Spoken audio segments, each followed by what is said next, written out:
আসসালামু আলাইকুম রহমতুল্লাহ নাহমাদুহু ওয়া নুসাল্লি আলা রাসূলিহিল কারীম আম্মা বাদ। প্রিয় ইসলামী ভাই ও বোনেরা, অবশেষে আমরা আজকে সাওমের ফজিলত সম্পর্কে শুনব। সাওমের অনেকগুলো ফজিলত রয়েছে, তার মধ্যে কয়েকটি ফজিলত আপনাদের সামনে তুলে ধরবো ইনশাআল্লাহ। ধরেন আপনি যখন চাকরি ক্ষেত্রে যাবেন, চাকরির স্যালারিটা যদি ভালো হয় তখন আপনি চাকরি করতেও একটু আগ্রহ জন্মাবে। তেমনিভাবে আমরা অনেক কষ্ট করে যে রোজা রাখবো সারাদিন না খেয়ে, অনেকে ক্ষেত খামারে কাজ করার পরেও, রিক্সা চালানোর পরেও রোজা রাখে, এমন অনেকেই রয়েছে। তো এত কষ্ট করার পরে যখন আমরা রোজা রাখবো, আল্লাহ তাআলা আমাদের জন্য কি কি রেখেছেন, আসুন আমরা সেই সম্পর্কে জানি। প্রথমত সাওমের জন্য রয়েছে, যারা রোজাদার তাদের ব্যাপারে আল্লাহর হাবিব সাল্লাল্লাহু আলাইহি সাল্লাম বলেছেন, মান সামা রমাদানা ঈমানাও ওয়া ইহতিসাবান গুফিরা লাহু মা তাকাদ্দামা মিন যানবি। অর্থাৎ যারা ঈমানের সহিত রোজা রাখবে তাদের পূর্বেকার সমস্ত গুনাহগুলোকে আল্লাহ মাফ করে দিবেন। সুবহানাল্লাহ। এছাড়াও রোজার মাধ্যমে আমাদের তাকওয়া অর্জন হয়। কিভাবে? আল্লাহ তাআলা বলেছেন, ইয়া আইয়ুহাল্লাযীনা আমানু কুতিবা আলাইকুমুস সিয়াম কামা কুতিবা আলাল্লাযীনা মিন ক্বাবলিকুম লাআল্লাকুম তাত্তাকুন।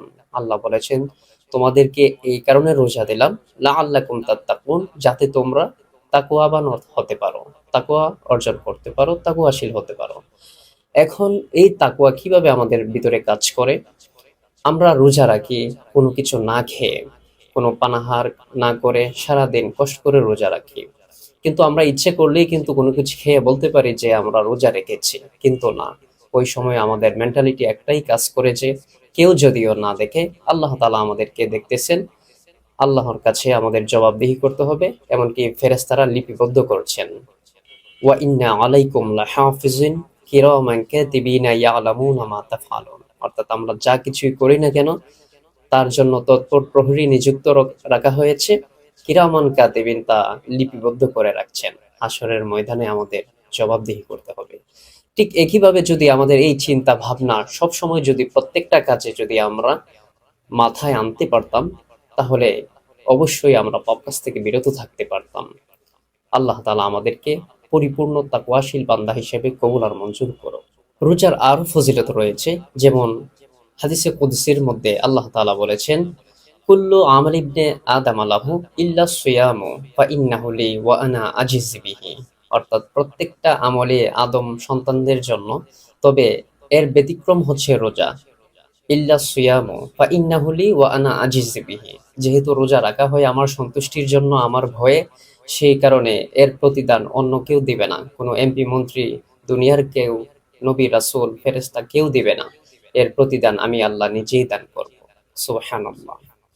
চতুর্থ নম্বর হচ্ছে, আল্লাহর হাবিব সাল্লাল্লাহু আলাইহি সাল্লাম বলেছেন, আসিয়ামু ওয়াল কুরআনু ইয়াশফাআনি লিল আবদ। অর্থাৎ সিয়াম এবং কোরআন আল্লাহ তাআলার কাছে সুপারিশ করবে। সিয়াম বলবে, আই রব্বি ইন্নী মানাতুহু তুআমা ওয়াশ শাহওয়াতি বিন নাহার ফাশাফিগনি ফি। অর্থাৎ হে আল্লাহ, আমি সারাদিন আপনার বান্দাকে বিরত রেখেছি কোনো কিছু খাওয়া থেকে, পানাহার থেকে। আজকে আপনি আমার সুপারিশ কবুল করুন।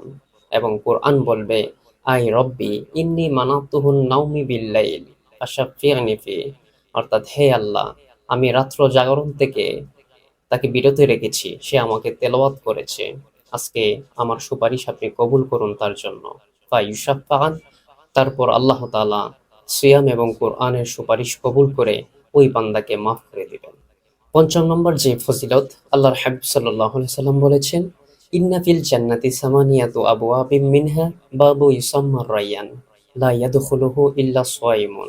অর্থাৎ জান্নাতের মধ্যে ৮টি দরজা রয়েছে। স্পেশালি যে দরজাটা, সেটার নাম হচ্ছে রায়্যান। লা ইয়াদখুলুহু ইল্লা সায়িমুন। অর্থাৎ রোজাদার ছাড়া এই জান্নাতের দরজা দিয়ে, স্পেশাল দরজা দিয়ে কেউ ঢুকতে পারবে না।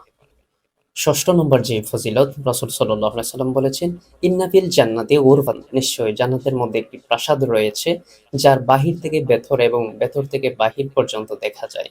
আর এই প্রাসাদটি তাদের জন্য নির্মিত হয়েছে যারা নম্র ভাষায় কথা বলে, অপরকে খাওয়ায় এবং রমাদানের রোজা রাখে এবং নিয়মিত তাহাজ্জুদ নামাজ আদায় করে। তাদের জন্যই আল্লাহ তাআলা সেই প্রাসাদটি নির্মিত করে রেখেছে।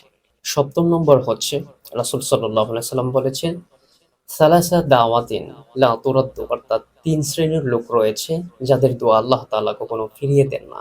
১ নম্বর হচ্ছে দাওয়াতুল ওয়ালিদ, যখন সন্তানের জন্য মাতা-পিতা দোয়া করবে, তখন মা-বাবার দোয়া আল্লাহ তাআলা কবুল করে নেবেন। দ্বিতীয় নম্বর হচ্ছে দাওয়াতুস সাইম। রোজাদার যখন কোনো দোয়া করবে, আল্লাহ তাআলা তখন সেই দোয়া কবুল করে নেবেন। তৃতীয় নম্বর হচ্ছে দাওয়াতুল মুসাফির। মুসাফির যখন দোয়া করবে, আল্লাহ সুবহানাহু ওয়া তাআলা তার দোয়া কবুল করে নেবেন।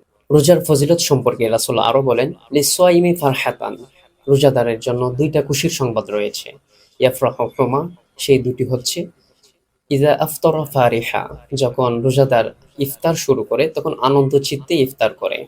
আবার যখন হাশরের ময়দানে জান্নাতের মধ্যে আল্লাহ তাআলা দিদার দিয়ে দিবেন, ওয়া ইযা লাকিয়া রাব্বাহু ফারিহা, যখন আল্লাহ তাআলা দিদার দিয়ে দিবেন রোজাদাররা খুশি হয়ে যাবে। সুবহানাল্লাহ। রোজার রাসূল আরো বলেন, আসিয়ামু জুন্নাহ। রোজা হচ্ছে ডাল স্বরূপ। যেমন যুদ্ধক্ষেত্রে আপনি প্রতিরক্ষার জন্য ডাল ব্যবহার করবেন, ঠিক তেমনি ভাবে আপনি পাপ কাজ থেকে বিরত রাখতে রোজা আপনাকে সহযোগিতা করবে। যেমন রাসূল সাল্লাল্লাহু আলাইহি সাল্লামও বলেছেন, কেউ যখন রোজা রাখবে সে যেন কোনো অশ্লীল কাজে, পাপাচারে যেন লিপ্ত না হয়, কোনো ঝগড়া বিবাদেও যেন লিপ্ত না হয়। কেউ যদি তাদেরকে গালি দেয় অথবা ঝগড়া বিবাদ করতে বাধ্যও করে, সে যেন বলে ইন্নী ইমরুউন সাইমুন, অথবা আনা সাইমুন, আনা সাইমুন, আনা সাইমুন, আমি রোজাদার, আমি রোজাদার, এই বলে যেন সে সেখান থেকে কেটে পড়ে। তো রোজার ফজিলত বলতে গিয়ে রাসূল আরো বলেছেন, রোজাদারের মুখের ঘ্রাণ আল্লাহ তাআলার কাছে মেশকে আম্বরের চাইতেও বেশি সুগন্ধিময়। এত ফজিলত থাকার পরেও আমরা যদি রোজা মিস করি, তাহলে আমাদের চাইতে হতভাগা দুনিয়ার মধ্যে আসলে আর কেউ হতে পারে না। তো আসুন আমরা রমাদানের রোজাগুলো যথাযথভাবে পালন করি। রমাদানের আসল যেন আমাদের মধ্যে থাকে। আমরা বাকি জীবন যেন আল্লাহ তাআলার হুকুম আহকাম এবং রাসূল সাল্লাল্লাহু আলাইহি সাল্লামের সুন্নাহ অনুযায়ী যেন আমল করতে পারি, সেই তৌফিক আমাদেরকে আল্লাহ তাআলা দান করুন। সকলেই পড়ি আমিন।